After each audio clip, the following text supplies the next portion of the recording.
Hello and welcome. We've got the lovely Stacey, who I know from TikTok. Is that how I connected with you, actually? Aye. But we've been And talking Instagram. for over a year, and I only discovered this morning I never followed you on Instagram. I know. That's it. I woke up to a phone baby and I was like, I know, cheeky bitch that I am. Talking Never for I ages. know. I felt terrible about that because you talk to people, you don't even realise that you're not following them. Anyway, we've sorted that, and I'm following you on TikTok and Instagram. Finally. But actually, what you're here to talk about is something that you do not share on your social media at all. It was shared when it all first started because it was in the media. It was in like front page papers and all that, so I had no choice. But when it comes to like my TikTok and that, I've never shared it. No. Did the papers come to you, or did they? Right, so can I say, well, I think people would be able to Google it anyways. So if you Google Stacey Lamb, all the Daily news, Record. Daily Record, everything comes up for it. And I must admit, when you first told me about that again last year, I took a gasp reading it. I could not believe what I was reading. But like we say, you don't talk about that on social media. You've mainly been talking about the surgery you've had, like quite straightforward. You've said that you've not had any issues with it, a tummy tuck and things like that, and just your mum life. Aye, that's it. See, sometimes I feel like with stories like this, sometimes it's like, do you share it, do you not share it? But if I could help one parent out there not to go through what I went through, then I think it's always best to just put it out there. So when I first put it out, back when it happened, the sex thing, I had umpteen parents contacting me.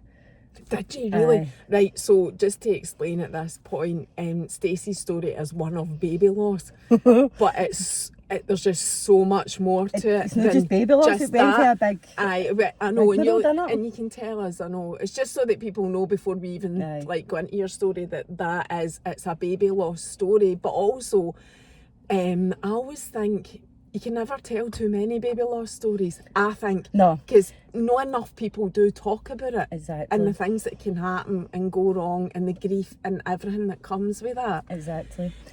So anyway, going back to you and your story. Obviously, I lost Daniela during my pregnancy.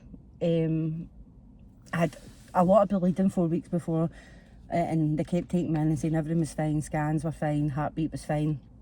But on the Sunday, I was in hospital, and I said, I think my waters are leaking, and they're like, oh no, it's just normal, don't worry about it. We'll just send you home.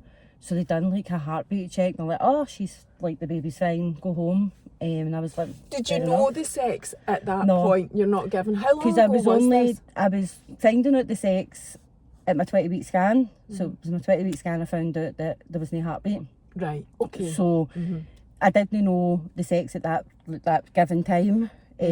But when that was the Sunday, I got out, and for the 2 days, see that way, my foot sounding crude, I just felt damp all the time, and I kept saying, like, I think my waters are leaking. My mum's like, it's probably just with everything you're feeling through, don't worry about it. And I think it was like 2 o'clock on the Tuesday morning, like going into the Wednesday morning, I woke up and I was doubled up in two with pains in my stomach, and I kept saying to my mum, oh, I think I've got that infection back. So I took a really bad infection previously and ended up in theatre while I was pregnant. My mum was like, it's fine, you've got your scan today. But all day, like, it was contractions, but I didn't know it was contractions. And I was like, my auntie was driving and I had her by the shoulder, and I was like, these pains are getting worse. And I think my mum knew like something wasn't right, but she didn't want to say to me. So when I went up there, like, right, go for your scan. And it's the silence in the room. It's like the worst feeling ever, because she kept saying move over a bit, and she was up and down my belly, and I could see things flashing on the screen. So to me that was the baby's heartbeat, but unknown to me that wasn't the heartbeat. It was just like the way the monitor was going, and she just kept going up and down, but I was getting annoyed at her. So I was like, what are you doing? Like, why are you getting shut up? We've got a very curled up baby. And I was like, fuck's sake, gonna hurry up kind of thing. So I was all sore. And then eventually she's like, I am so sorry. And I threw the machine up the flare and everything. And I was pure screaming, like, you're lying, you're lying, no, you're lying. And then my auntie heard me screaming through the corridor. And she ran up and she's like, I need to get to my niece. And then when my doctor came down, and she was like, I'm really sorry, but you're in labour. So we're Had you going, went into labour? Aye. Was this your first baby? No, I said my second. So how long ago did this happen? I can't remember the date. So you that read was the in newspaper. 2011. Right. So my oldest was 3. Mm-hmm. So I had to get I got took straight in that day. I wasn't allowed to leave the hospital. They put me into maternity, the labour suite, but they put me right up at the back in a private room away from everybody.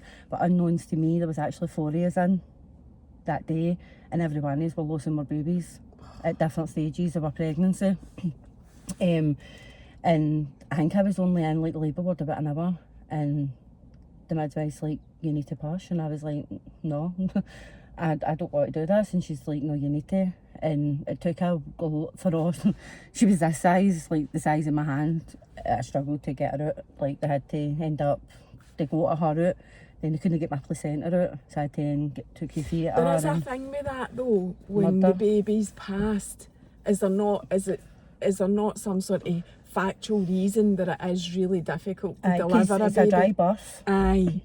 And they're no, like a baby that's alive helps to push through. Yeah. Whereas obviously a dead baby can't. So you're just like, right, okay. And I think it was more harder because the minute the baby was born, I got took into theatre. So I was like screaming the place down because I just wanted to spend time with my baby, but I was hemorrhaging. So I was like seriously not well, like I could have died. Like my life was at risk, but I didn't know this because I was just like, I just want my baby, and I woke up in high dependency. Jeez. On blood transfusions and everything, just like what's going on, because they didn't put me to sleep, but they had to sedate me. Screaming the theatre doing that much because I was refusing to like let them anywhere near me in the theatre, so they had to give me Valium, sedate me a wee bit, so I was away with the ferries. What was the time distance for them telling you the baby had passed to you actually delivering? 2 and a bit hours. So that's how long you had. Aye, and I've even had that. that's the thing. This is how I know what I think there's been a lot of mistakes made, because obviously when the baby was born, the midwife was like, "Oh, it's a wee boy," and I was like, "Brilliant," and I was absolutely devastated because I'd had a girl, so I was like devastated that I'd lost my first boy. And then the other midwife and the consultant also was like, "Congratulations, what you calling them?" Like saying it was another wee boy and blah blah blah, and I named him Daniel. Thought nothing of it, obviously, because they're professionals, not me. They're professionals. They see this on a daily basis. I don't, so I don't know what I'm looking for. And then the next day they took the baby away, brought him back and took pictures and put like his name, Daniel, and all that, confirmed again it was a boy. So that was like 2 midwives and 4 doctors confirming that I'd had a boy. Fine. Like, did you get to spend time with him? I spent overnight with him. Well, her, sorry. Cause no, I know, when we've not came to that bit of the story. It's hard because you say her, you say him. I know, well at that point he was a he to you. They told you you'd lost your baby boy, you were spending time, I mean it's heartbreaking, you were spending time with him, you handed him back. Aye, so after I came out of theatre and I was a bit more myself, they brought him in. I was the only one in the high dependency, so he was allowed in with me, so it was in a wee time. That point cold cots weren't a thing, so it was just like a wee Moses basket. And my mum, because I couldn't get up, because if I had a collapse, I had no blood in my body, I was getting blood pumped through me. Did they ever find out what the problem was with the... It was an infection in my placenta. Right. So it wasn't anything they could have done. Well, I don't know. If they listened to me on the Sunday when I says my waters were leaking, then they could have probably searched my cervix. And there's such a big thing with that, eh? So I do blame them. Like, if they'd have listened, they should always listen to a mother. A mother's guts and instincts are never wrong. But it is what it is. She wasn't meant to be here for a reason, and that's just the way life is. And sometimes I think you need something like that to kind of push you a wee bit, to make you realise your worth and how you're, like, because I think, sounds daft, you're giving me goosebumps, I'm about to greet. losing her actually made me stronger. Like, I don't take shit off anybody, and I stand my ground now, and I'm like, I fought, because I had to, obviously, as you know, with this story, I thought I just lost my son. I had to postpone the funeral because my mum was going on holiday and she didn't want to go on holiday, and I made her go on holiday because she was taking my daughter and I needed time to grieve. And with a 3-year-old, you know it's not possible. So I was like, please just take her on holiday. I'll postpone the funeral, take her away, get her away from here, and let me like process what's happened. And she's like, right, okay. So I postponed the funeral until they came back. And I always remember, like, I asked if I could go and see the baby, and they told me aye, and then all my family spoke me out of it, and I wish I didn't listen to them, because maybe if I would have maybe stoked the doubts that are in my head now, like, was she really in that coffin? Did I really cremate my baby, or was she disposed of? Because this was a big thing that came out later, which we'll get into. So fast forwarding a wee bit then, the reason that we're jumping from he, as you were told you'd lost a baby boy. A baby boy. And then, so tell us about the moment or the story of what happened or how it unfolded when they told you. They didn't tell me. So I don't know if you've heard of the baby Ashes scandal. It started. Aye, I remember it. I remember it from the time. I'm a baby Ash's mum. Right. So I found out that Dildaway had discarded my baby's ashes without my permission. So they told me when I phoned up there was no ashes, and then they just discarded them in the garden of remembrance and left it. But then there was also stuff that they were cremating them with other adults, or they were binning them, and they weren't actually cremating them because some of them were too small in their eyes and stuff like that. So there was a massive matter. You would have seen it was in the papers. I know, I remember I was in Parliament, everything with it, to get all the recommendations, everything changed. And the day that I got the Lord Bonaway's report through and seen what Dildaway had done, for all I was angry at them, something just told me in my gut there was more to this than what I was getting. Like, there was just something was telling me I had to get my medical records for the hospital, and I don't know why, I just had to. So we got them for free because we were baby Ash's mums. So I didn't know you needed to pay for them. £50. Do you? Aye. Is this hospital records? Because Aye. I've had my GP records, but A this hospital is hospital. record. Aye. Right. So we got waived. I had the letter to say that we weren't to pay for them. And I remember I was in the house myself that day actually, and the postman delivered them like this size. My maternity records are horrendous, even though I'd only had 2 babies at that point. Actually, I had 3 because Jack was born, sorry. And I was sitting, and in it says like sensitive information, so the post-mortem results were in there. And I sat them to the side, and I was just kind of like looking through my medical records, but I just kept thinking, I need to look at the post-mortem results. And I couldn't know, so I was like, right, I'm going to look. But stupidly enough, I read it back to front. So the first thing I seen was ovaries and cervix and that still intact. So I thought they were talking about me at that point, because obviously they had to. Like, well, obviously you would think that because you thought you'd lost a boy. Aye, so I was just assuming it was me. And then I realised that I was reading it back to front. I still laugh because I'm like, how the fuck can you read it back to front? Your name's at the front here, but it was just. I think I was just a wee bit like, in shock. I need to read this. And then when I actually got to the front page, when I turned it over, the first thing it says that you actually see it in the article is, this is a female fetus. And I'm like, what? And I was like, they've sent me the wrong records. Aye, that's what I would think. See, just like the hanging, and then I'm looking and I'm going, my mum was in America at this point, so I had nobody. Like, I was in the house with my baby on my own, and I was like, you fucking bastards. And I don't know, the anger just came from nowhere, and I phoned my nana, and I was like, I'm coming up, I'm getting my uncle's baseball bat, and I'm smashing her fucking face out. I was like so angry, and my nana was like, no you're not, just get up here now, just come up here and sit with me. She was panicking. And I went into the Baby Ashes group on Facebook, and I was like, what the hell did I do with this information? So I'd phoned. So you had no idea you were part of that This scandal? was 5 years later. And you just 5 years, and oh my God. So I had grieved like Daniel for 5 years before I found out that it was actually Daniela. Daniela.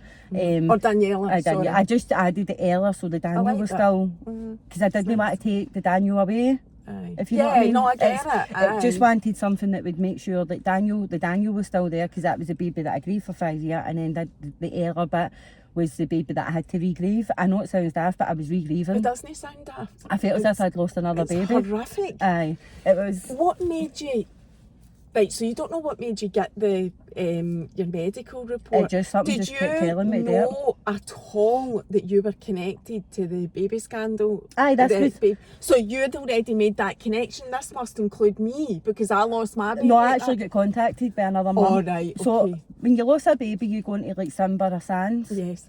We were all kind of in the same groups. Right. So when it was coming out, mums were coming, did you get your baby cremated? Aye, right, you need to fill out this. So I had to go and do an email and send my information in. Like, and so I think the baby Ashley stuff was going on about 4 years before I got my medical records. Mm-hmm. So that was like lawyers' meetings, because we obviously were suing Glasgow City Council. So we had to do all that first. So I went through the first year of like obviously grieving for Daniel, and then 4 years of fighting for the baby Ashley stuff, like having to go to Parliament constantly and papers. So you were already involved in that, and then you got this shock. Aye, so this was like the third part of it. Aye. So I was like in dealing with the baby Ashley stuff, with lawyers' papers, because obviously we had to go to Parliament, so we were in the news, all that stuff, and then that came with it. So it was like another hit, and I had just Jack was only like 9 months old at this point, and they actually put him at risk because I took a lot of bleeding with Jack right up for 31 weeks, and I kept screaming, "You're going to kill another baby of mine. You can't let me lose another boy," because I was still at that point convinced that obviously he was a boy. So they had to section me at 36 weeks with Jack because of how bad my bleeding was, because of how bad my anxiety was, because I was literally like up to here, because I was like, you need to get this baby out before he dies as well. And it was actually quite weird because I asked a midwife to tell me what time Daniel was born at, and she looked at my medical records and went pure silent, and then went, "I need to go on my tea." So I think she's seen on it that it wasn't a boy, and she was obviously didn't want to tell me. So it was like just wee stupid things that you noticed after it when it all came out. But it was weird because see, the doctor that I had with Daniela was the same doctor I had with Jack. So I was up every 2 weeks, and she spoke to me about Daniel that full time, knowing fine well that I had a female. And when I had a meeting with her head to head, which didn't go to plan because I was going to punch her face in, but we're not going down that route. I'm laughing, but it's just... She openly admitted in front of me and my mum that I should know the sex of my baby was female, but she didn't think it was the right time to tell me it because they don't concentrate on the sex. They had to make sure that whatever made my baby die, was they going to happen again?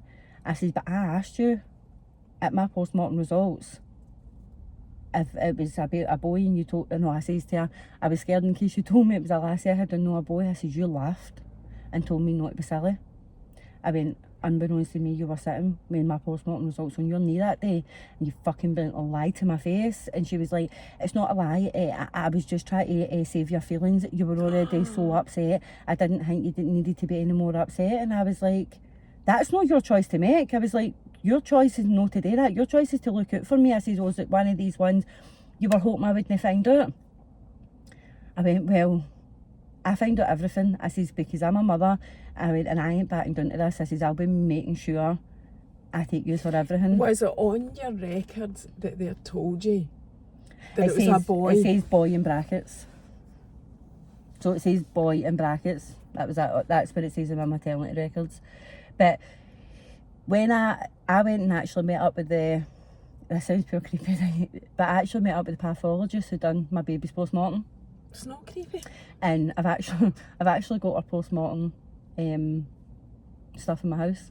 So see the wee bits of stuff they took off her and her cells and all that. I've actually got them in a box because that's the only like stuff I've got left there. And I asked her outright, like before even examining my baby, did you know she was female? And she went, aye. And I went, so how can you know she's female and know 2 doctors and 2 midwives?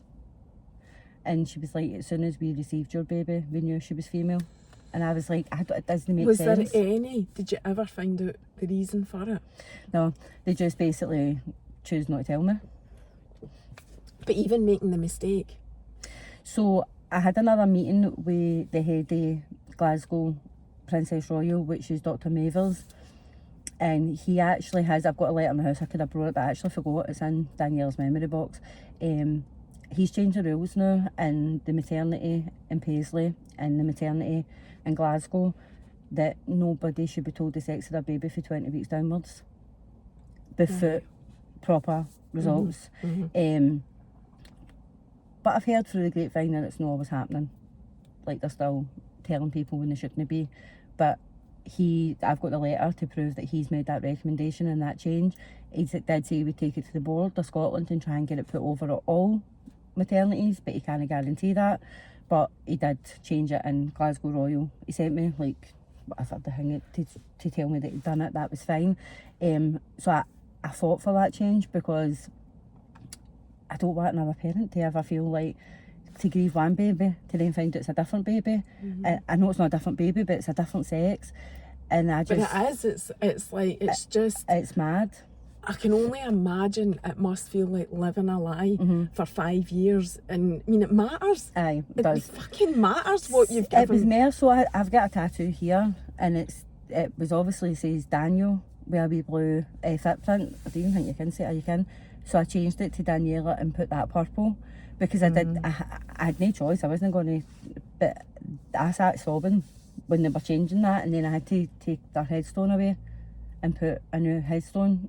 But I put it up at Dildawi. So I had a meeting with Dildawi head on as well. The manager, I kind of went through everybody. I went to undertakers, you name it. Like, I literally phoned for the minute she left that hospital. I went through every single step right back to Dildawi to find out what happened with my baby for that full thingy. And what does happen? Or what, is it changed? No, it used to be, so she leaves obviously she stays in the hospital, and the undertakers will pick her up for there and take her to the Queen Elizabeth, the big hospital, because that's where their big post-mortem place is now. So they take her there, she gets her post-mortem, and then they keep her until obviously the funeral, and then the undertakers go and pick her up, take her to the undertakers, and then they bring her out to you. But so you had a funeral with a coffin, and she was, well, you're questioning that, right? I carried her coffin myself. I wouldn't let anybody else do it, because at the end of the day she was my baby and nobody else was carrying her coffin bar me. It was tiny. I literally just fitted in both my hands. It was one of the most worst things a parent could ever go through, but I'm proud of how well I handled it and how well I handled her funeral and how well I handled getting the answers and the fighting, because I didn't back down, because I thought if I back down, that's not going to help other parents in the long run.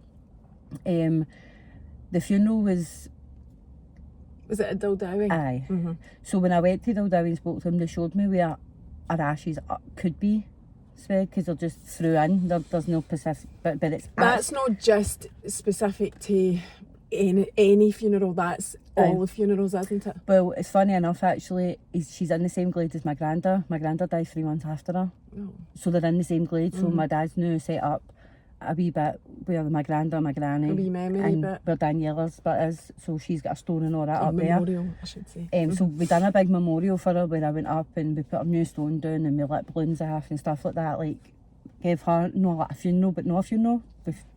With the actual funeral, do you know what I mean? So we'd kind of done that just to give me, pardon me, God, a wee bit of closure, because I needed that. I needed the closure, but it took a lot. It took, God, 3 years. From when you discovered that to even the get sex was wrong, to get to that. Lawyers and fighting, and the NHS were just arseholes about it. Like, they showed no remorse towards me whatsoever. They're all in the papers, they were like, oh, we're really sorry this happened. But I'm like, I didn't even get an apology off them. Nothing. She just kept saying to me, I'm sorry you feel that way. That's not an apology, that's just that, obviously, why do you expect me to feel? But even the head midwife said to me that day, somebody's fucked up. And that was her exact words. And so she knew that it wasn't right. So what then, how did you keep involved with the Ashes scandal and your own scandal, effectively? The Ashes scandal started to come to an end. Right. When I found that out, we had got our recommendations, we had got our answers. So it was still a lawsuit, so I was still through the lawyers, so they were dealing with all that. So we were just kind of in the background. and the lawyers would just contact us when they needed, but then obviously they opened a case for the NHS with me. It was actually quite funny because the day I found out, I phoned my lawyer straight away and I was like, I've just found this out, and my lawyer went, what? And I was like, what do I do with this? And she went, what do you do with it? Oh, I'm sending the papers. And so it was your lawyer? They were on the phone to me within half an hour and at my door within the next day, photographers taking pictures, and it was quite funny actually, because he phoned me the night before and says, unless there's a big explosion or something happening in Glasgow, your front page, the Daily Record. And I was like, I'm what? It is horrifying. I swear to God, man, see, that night I stayed up and they actually put the front page on after 12 o'clock and it was just my face. And I was like, oh, for fuck's sake. Do you know what I mean? Like, I didn't know what to do with it. I was like, well, I'm going to have to just let it run. Like, and then I read the article to make sure they actually says what I says, because, you know, the papers, it's quite funny, but they did word for word, like, everything I says was put in. There was nothing like done with it. And then I was getting trolled a wee while saying, oh, imagine selling your story, you're using your dead baby to get money. I didn't get paid. Like, all my articles, every single article was done for free. I didn't do it for money. I was doing it to put awareness out there that how bad Glasgow City Council were, how bad the NHS were. It was all awareness, and it wasn't just me. There was hundreds of mums with the baby ashes. But even if you had sold your story, like, it's nobody else's business. I know. You lived that, like, that whole horrific experience. There's no amount of money brings your baby back. Exactly. Even suing them, what we got wouldn't bring her back. Do you know what I mean? It was the only way they could apologise to us was to pay us off, because they didn't want to take us to court. Because they knew if we Is that what happened? You got paid off? They paid us off. They didn't want to take it any further because they knew if they took us to court, they had made a mistake. But the lessons that have been learned from it, as you've said already, is that they've changed the process of sexing babies. Is under that what you 20 call weeks. it? Under. See, it was actually quite funny because I had Chit Chat, That's Life magazine contact me, so I ended up in that as well. But they actually did pay me. But again, it's nobody's business anyway. But the money they gave me was to get Daniela a stone. So I used that to get a new stone, because I had paid out all that money for the first stone. So it helped me in that way and get a tattoo change. But that was the only reason why that came about, is because they seen me in the Daily Record and they were like, oh, that's an interesting story. And they contacted me. It was actually Daily Record that phoned me and says, can I give your details to That's Life magazine? I was like, what? Why is that so big? But to me, it was, a lot of people be like, oh, there she goes, or there she's in the paper again. Because if I didn't, or if Julie or any of the other ladies didn't do it, how's people going to know what's happening? Why would they say there she's in the paper again? Because you were already in the paper about the Ashes scandal. It was remind us, because even I'm like, what was the Ashes scandal again? What was the whole basis of the Ashes scandal? Was it all the crematoriums, or was it just everyone in Scotland? And what was it they were doing? So some of them were cremating the babies with adults, which I still think to this day that's what they've done with Daniela. And I'll tell them my reasons why in a minute. Some of them were actually just spinning them. Some of them were getting empty coffins because the hospital were discarding the fetus without telling them. Some of them were actually, one of the parents found out like years later her baby's ashes had been sitting in an undertaker's. I remember all this now. That's Julie. Aye. How did it come out? Who found out? Morton Hall. I don't know. That's right. Morton Hall were the centre of it. That's right. I don't know. See, to be honest with you, it all happened, sounds daft, but it all happened that fast. Like, I just knew I was getting told I had to put my name forward because I had used Odewi to cremate my baby and I didn't get ashes, and I was like, oh, it could be nothing. Did you ask for ashes? And you just didn't get them? I phoned the next day and asked them. They told me that they had already cremated and there was no ashes, like the next day. But the day Daniela's funeral, there was only one other funeral in front of her, and it was an adult. But there was no other funerals on that day, and that's what makes me think that they cremated her with that person. Did you find out stuff like how often they cremate the bodies and all of that when you were doing your investigations? Well, I met up with the manager. He actually offered me to go and watch a cremation happen at Daldowie. Like, you can do that, but... Oh, can you? So he offered me to go and see like the process if I wanted to. I've never ever done it, but I could phone him tomorrow and he probably, if it was still, I don't know if he's still there, but he offered me that. So I went up and I asked him like outright, like he wasn't there when this happened. So this was a new manager and his words were, I can't tell you if that did happen or if it didn't happen because I wasn't here. So he couldn't even give me an answer if my baby was cremated by that adult because he wasn't there when it happened. So and no records and nobody at the crematorium could tell you that. they wouldn't tell me who the staff were. Private and So confidentiality. there is some that, so they could tell you. Is the information there? Aye. Can you know legally? I mean, you probably don't want to now. I did that. I've actually still got emails. I asked them if I could speak to the member of staff who actually spread their ashes the next day, so I could like go and actually see where they were, and they told me they weren't allowed to give me that information through data protection. I asked them if I could speak to the staff who were on shift on the day of our funeral, and got the same response. It's data protection. But my point is, right, But I should be allowed to. how I had can lawyers you- involved at that point, so I get DPA, right? I get you don't need to know the name of the person. What you're wanting to know is got a phone where call. your ashes are, though. Where our ashes are. no. All he took me round to the Gladen when she would have been spread in here somewhere. But I don't like. There's no a certain part. So that was what was on their records then, right? So the records aren't even that No, specific. they weren't even thinging their records properly. So this was another thing. They weren't putting. Weren't they recording it properly? So they weren't. So what they were doing as well. So there's different things. So different size trays, right, for things, and they weren't using baby trays to cremate. They were using adult trays to collect the ashes. So a baby this size of your hand to a fully grown adult, obviously there's going to be like this ashes compared to a fully grown adult. Aye. So they're seeing this wee tiny bit of ash and going, oh, that's not worth giving anybody it. How's that not worth giving anybody? That's the last part of your baby you're ever going to have. Do you know what I mean? Because it was actually, he did offer me to, I've got, obviously as I say, I've got parts of Daniela in the house, and he's like, do you want to cremate them and turn them into ashes? I was like, you mad? Can't I trust you with that again? Fuck off, I'll keep them. And they stay in their memory box and I'll not get rid of them.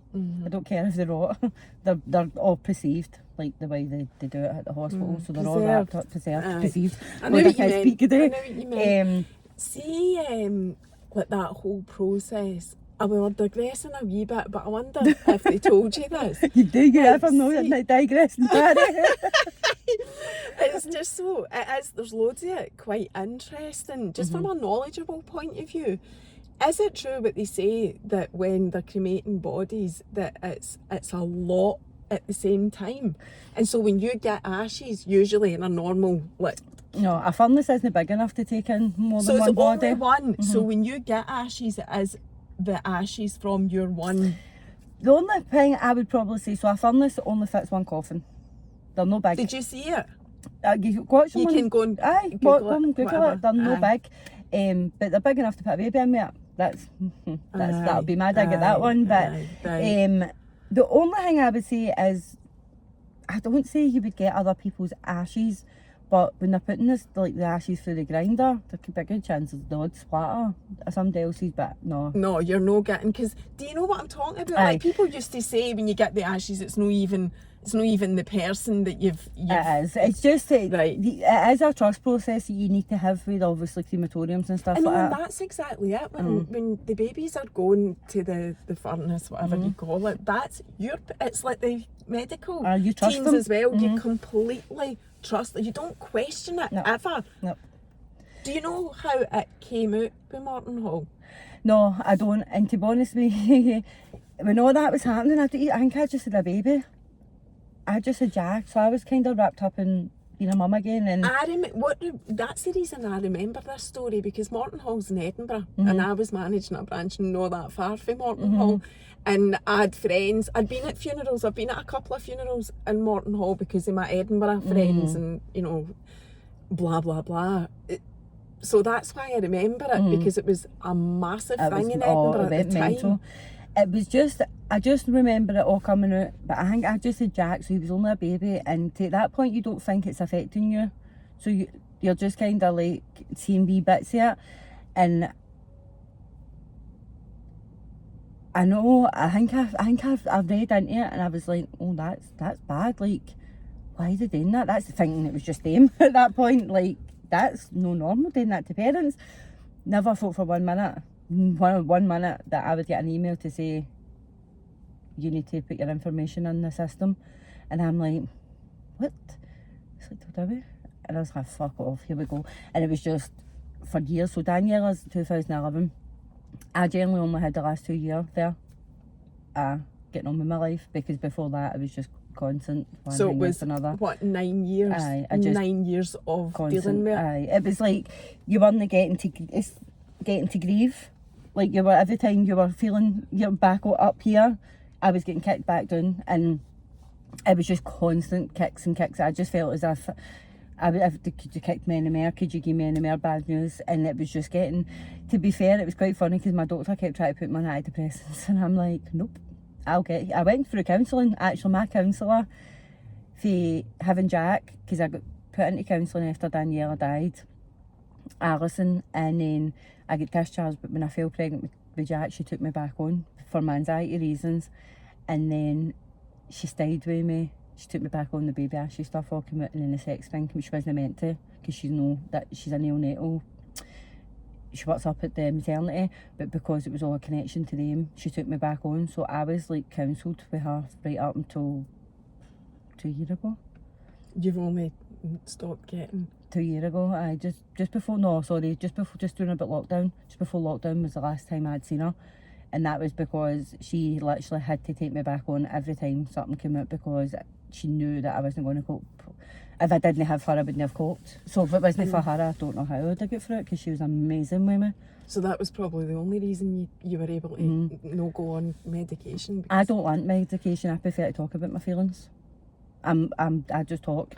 And it's whether it's a stranger in the street like Heather, who thankfully put me up for this. Heather, thanks Heather. I know. Nominated I told her Stacey. she was definitely getting mentioned today.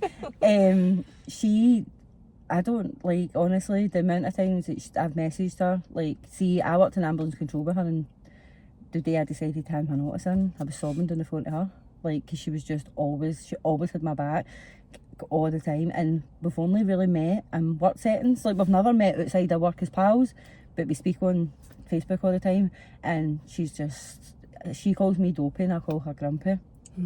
And your point is that it's your friends, and Heather especially, that got you through it.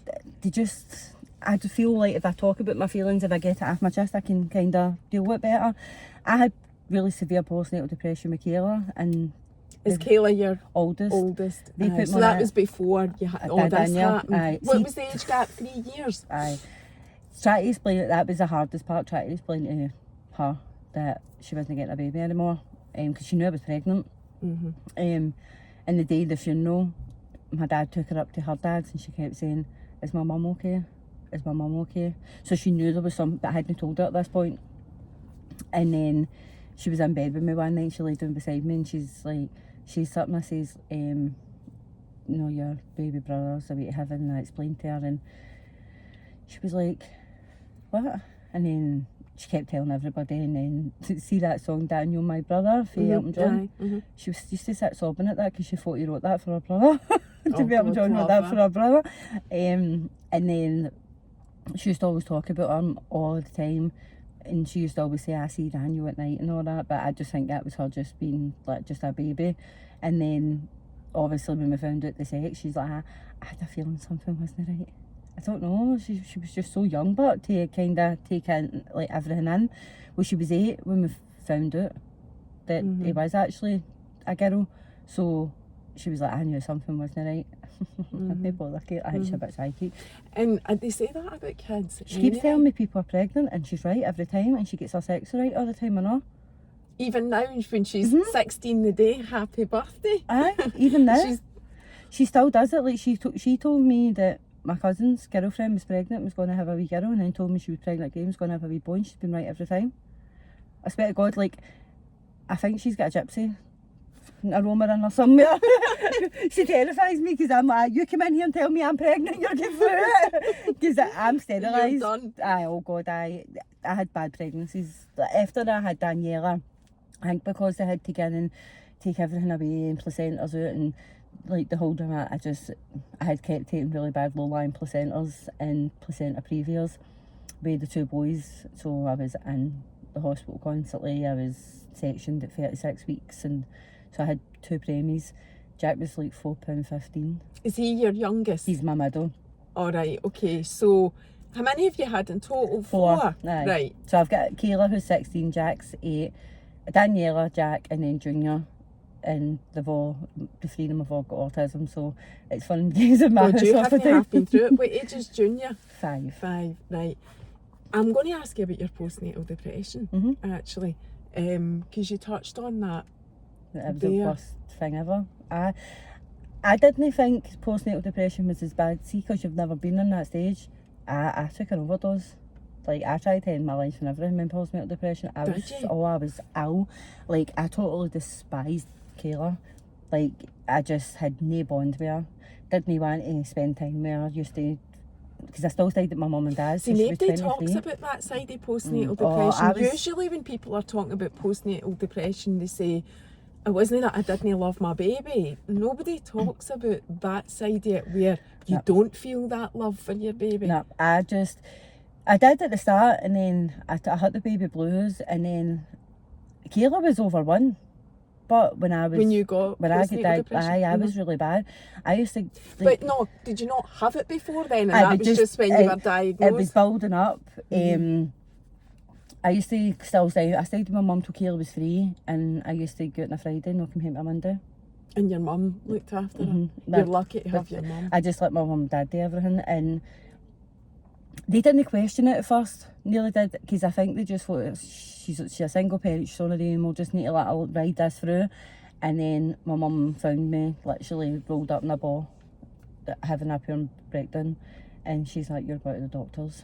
And I was like, right. And then they put me on antidepressants, and I think it was about 2 months. So you have been on them in the past? I said I don't like them, because they put me on antidepressants, and I still try to take my own life, do you know what I mean? So it was just, there was just so much going on, I just didn't. And then they did say, obviously, they thought it was me a cry for help, but like I was shouting out that I needed help, which was good, because my mum did like help me a lot more, and like I kind of started bonding a wee bit more with Kayla. I think I bonded more with Kayla. Like, my bond got stronger with Kayla after Daniela as well, because I was so grateful to have her there to keep me going. But it took a lot of time for me to. It's not that I didn't love her, as you say, but I despised her for a while. Like, I just didn't want to be in her company, and it's horrible. But that wasn't me. That was the postnatal depression taking there. And then many times I kept saying, I'm just going to sign her over. I'm my mum. My mum can keep her. I don't want her. I just can't do this anymore. And then we got our own house, and we were I think the problem was, my mum will kill me for saying this, but my mum and dad were too involved. It was like, it was too easy for you. My mum wanted to be my mum and her mum kind of thing, and Kayla was still to this day, she's a granddad's lassie. So I think a lot of that kind of played factor, because when I moved into my own house, this was before I had lost Daniela, it was completely different, because I had full control. And that's when things started to get a bit better and a bit easier, even though Kayla hated staying with me. Not because of me, she just didn't think my house was her house. She used to always say, so when am I going back home? And I'm like, your granny's not your house.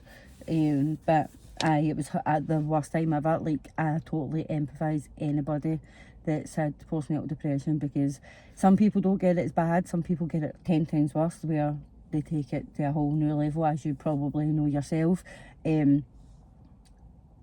But I could never hurt her.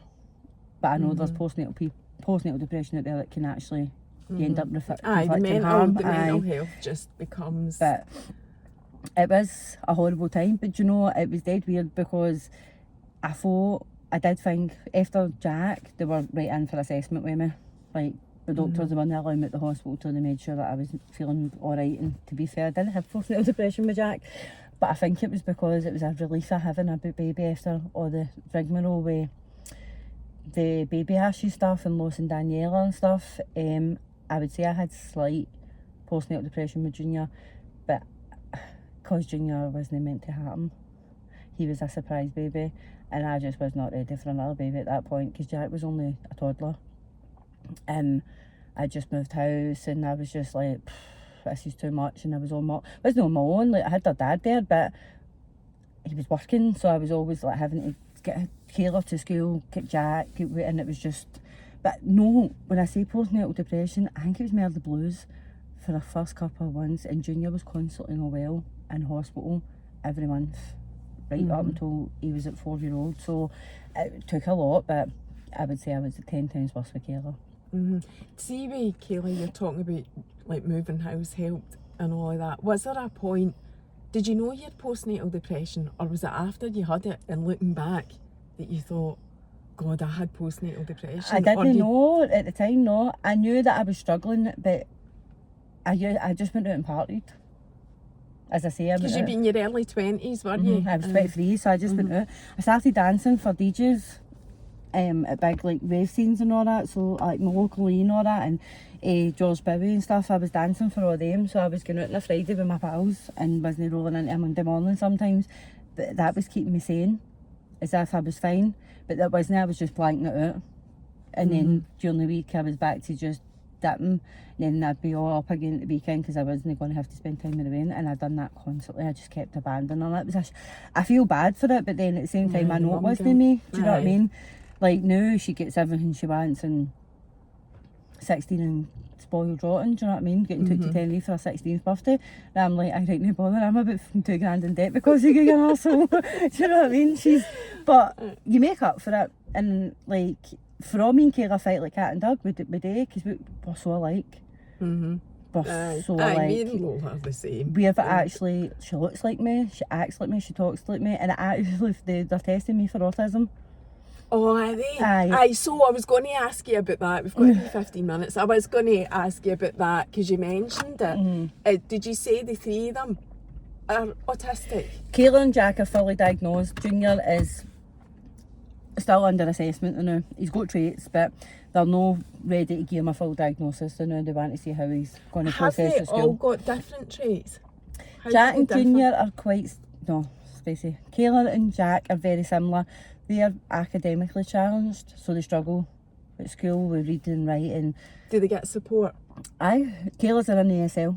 She's in a ASL. Jack's no, he's mainstream. So what does the ASL stand for? ASL, it's additional support for learning. Yeah, right. Well, your accent's quite good there. I was expecting just so me that not to if get that anybody doesn't know. She's in an ASL school, so she gets obviously a lot of support. So you're very lucky. Aye, because it's so difficult to get those places. She was smashing classrooms up and everything to keep putting teachers when she was in mainstream primary. What time was she? How long was she in mainstream for? 3 years.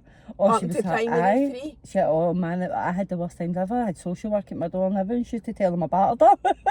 Kayla was my worst. At that age, she was hard work. But once we got her settled into the ASL school, like our full persona changed. It all changed, really. That's how much support. It was just so much easier. How important that support is. But Jack's in mainstream and he's doing really well in mainstream. He gets extra help with his learning. Junior is very clever. Very, very clever. I mean, he could tell you how an Alexa works inside out.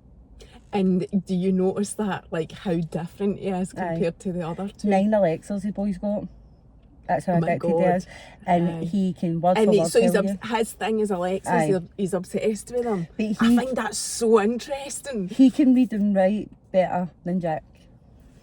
And there's a 3-year age gap. So he can, Junior. My God. But it's just... And he's 5, did you say? 5, aye. He's got 9 Alexas and he knows how to work them inside out. That's incredible. He can tell you what Alexa would say if you ask it a question. He's like, word for word. I actually feel like phoning Amazon to see if you want to bring out a mini Junior or something, because he is obsessed and he still wants another 2 for his birthday.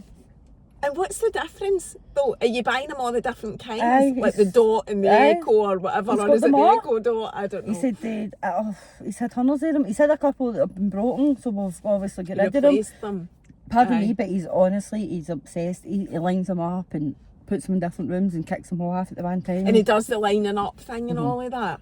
Aye. In terms of his development, other things, reading, writing, all of That's that, fine. he's He's completely just fine. sensory and eating picky food. He's a picky eater and sensory, doesn't like loud noises. Like, he'll not let you set some of the Alexas up because they're too loud for him.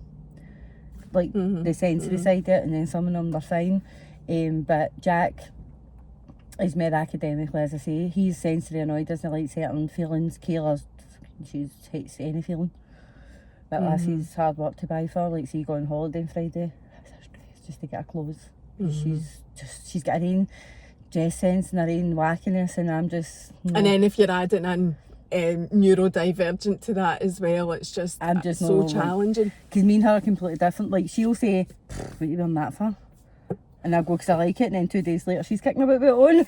And I'm like, you just told me, you slagged me for wearing that. She's like, well, do you know what I mean? Does she not say to you, well, it looks better on me? That's what Lola will say to me, it looks better on me. She's at that stage where the same size her feet.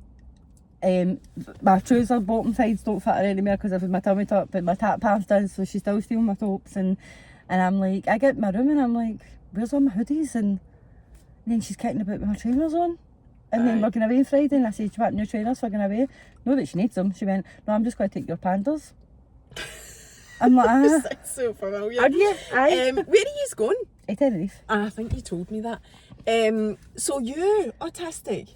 Well, so they asked family history and they asked if I'd ever considered being tested, but my mum says that the older carers getting the says me and her, and it's like the things that she says and does. Aye.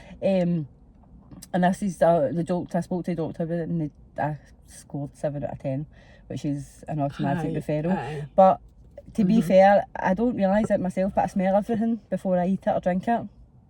And Smell's a big thing. and I'm sometimes quite cheeky, but no meaning that. Like, I'll say something like my partner or my mum, and then I'll go, well, that was a bit cheeky, do you know what I mean? But I'm just sometimes too straight, too open and honest as well. Like, I tell people things and probably shouldn't have told that person, do you know what I mean? Like, I open up to people too easily. Not so much now, I'm getting a wee bit more cautious of who I tell people things to, but as I've been stung so many times in the past. But Kayla's the same. Like, she'll turn around and say, your breast stinking. And I'm like, Kayla? And she'll say to my mum, Granny, you do know you're getting old, don't you? And I'm like, and then she'll say to her Granny, you're getting dead small, you're shrinking. And I'm like, she's going to get spilling on, man. Do you know what I mean? So They're not that bad things to say. oh My no, God. still managed. She was fat one day. Oh, well, aye. That's She's- maybe a wee bit. She used to tell the teacher, she turned around and said to one of her teachers one day, get to fuck out my face, your breath stinking. Yeah, but surely they would, like, they know how to deal with stuff like that. A lot at of them school. don't. Still challenging, even at the... I think they can deal with the weird ones easier than the bigger ones, because the bigger ones I've got more to say. Well, no, junior's Aye, but always all something of them, to say. doesn't matter whether you're neurodivergent or no, that age and stage is brutal. So Aye. I think in all the kids, I love all my kids to bits. They drive me up the wall on a daily basis. But what kids don't, regardless of autism or no, what kids don't drive you up the wall. I look at your videos sometimes and I'm like, oh, that eye roll, Mary. I know, I know. and people message me and say, how do you know laugh, or how do you know react, or whatever, but do you not think you get to the stage of, like, some days everything Lola says to me just goes in one ear and out the other, and you just get to that stage where you just, unless it's like really important or something really, I mean, it's not that I ignore her cheek or anything like that, but some days it'll trigger me more than other days. Aye. Like, some days she can say something to me, the same as what she said the week before, and I just let it bounce off me, but maybe the day it drives me insane and I go mental. Aye. I do that. But the thing is, what I find as well is that, and this does annoy me, that there's always that judgy person. There's always going to be somebody going, oh, that's a disgrace, her speaking like that, you reacting like that, or whatever. And I just think it's bullshit. No. Because everybody there isn't anybody out there that can say they don't get annoyed or they haven't 100%. had cheek off their vein. Well, 100%. Do you know? But people just love to sit in their Thrones. their pedestal, I was going to say, but throne's a better word. Love to just sit in their thrones. Aye, there's always down. judgmental people. Aye. I said that And to you in my message with that wee woman, like when you were talking about people. I remember that day she was sitting talking about me. Oh, that's terrible, that young lassie pregnant, blah, blah, blah. And Shona went, that young lassie's 23. No way, I thought she was only 15. Aye. Do you know, it's the Aye. judgmental side. Aye. Ask. Aye. And then, if you've got something to say about fucking it, that's just that say thing it, about aye. I say it to That's- your face. I would much rather somebody said Uh-huh. that to me. But the other thing is, people are only seeing that wee snippet. Exactly. Man. People do not get that into their head with that's the social thing media. with like TikTok. People put wee bits on and people just jump on and start like trolling and stuff and saying, but they've only seen that wee bit. How do Aye. you know that they're And- doing it with that? Do you know what I Aye. mean? Also, I'm not about to put on social media. Right, I'll say it. I'll openly admit it. I'm not lying about it. That I bawl and shout and scream at Lola. Most mornings, I might add, round Aye. about between 1:15 and 8:30. Right, you will find me losing my shit pretty much nearly every day. Aye. I am not about to fucking film that. No. Me going crazy. You know You'd be what? banned. Aye, exactly. I'd be- Listen, I'm the same. I was arguing with the boys this, gotta put your fucking shoes on, because you're trying to get out the door. Obviously, I had time between the school run and coming here today, but I'm a stress head. I am in the morning. I don't want to be running out the door stressed out my I box am in the the morning. same. That sends my anxiety sky does, fucking high. I because you're can't live just- like that. Aye. And Lola, I don't know if you had this, where Lola, I've got to do her hair, Oh, do and you? she'll give me, like, if I'm lucky, 5 minutes to do her hair, and I immediately feel totally anxious with that, pressure. because if anything goes wrong and she cracks up, I'm then left with 30 seconds to fix her hair. Do you know what I mean? Aye. So that is added into my whole. No, Kayla doesn't in here, but But did you know you used to have to do her hair? aye, So when she Lola was only in younger. first year. When Aye. I've not But I done keep Kayla's telling hair her- since primary. Aye, I keep telling her that, Stacey. I keep saying to Lola, you're in first year now, you should be doing your own hair. I was doing my own hair in first year.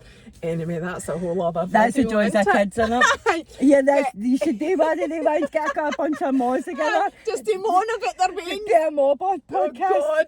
God, could you imagine? We don't end up with a fucking social worker. Aye, at the door, I know. Well, we wouldn't, because they can't cope with the workload they've got. Oh, Anyway, is there anything else that you want to say that you've no talked about your son, woman? I know. Oh, there's been. Listen, if I had to give, I could write a book. You've If not I had actually. to, if I had to give my life It's not story, a- you'd be here next week. I know it's not actually your life story you've gave us. We've just talked about like a few things, Aye. life events throughout your life. Just one of the ones that's like always trust your gut. Aye, If you that's feel- a big thing. If you Mhm. feel as if you're not getting treated in pregnancy as well, I will always say, if you feel something's not right, whether you feel as if you're wasting the maternity's time, you're not wasting their time. That's what they're there for. They're there to reassure you and make sure that your pregnancy's gone how it should be. So you should always go and get checked out, regardless of And whether you push it. think it's the stupidest wee thing or the biggest thing. Go and get it checked out. And if you feel as if you're getting mistreated, something's not right, question it. Don't sit back, because that's sitting back. That's when you end up in situations Danger that territory. turns your life upside down. Like my life was turned upside down for the 10 year, and I would never wish it on anybody. So always question it, and if anybody feels that they've had this similar situation, then they can contact me I'll be tagging you anyway. and I'll speak to them about it. Because I'm at that stage now I can talk about the stuff without getting upset. Where there's, Well, you've done amazing. Oh, Talk about all that. I don't grieve now, because I think I've shared my tears for Daniela. I need to be strong now, that if I need to help other people, I'm there. Then that's what you want Aye. to do. You're amazing. I wish I Thank you. could help other people, but sometimes you just. But opening up your inbox Aye. sometimes can just That's be what I'm all that saying. somebody needs. If I'll be tagged in this video, so you're And you more will welcome. be. Aye. You're Thank you. welcome. Ken, thank you for coming and sharing your It's story. been Beth. interesting. It's been good. I've actually Thanks. enjoyed it. I've done it. Well, there you go. Nothing to be worried about. Right, see you later. Bye. Bye.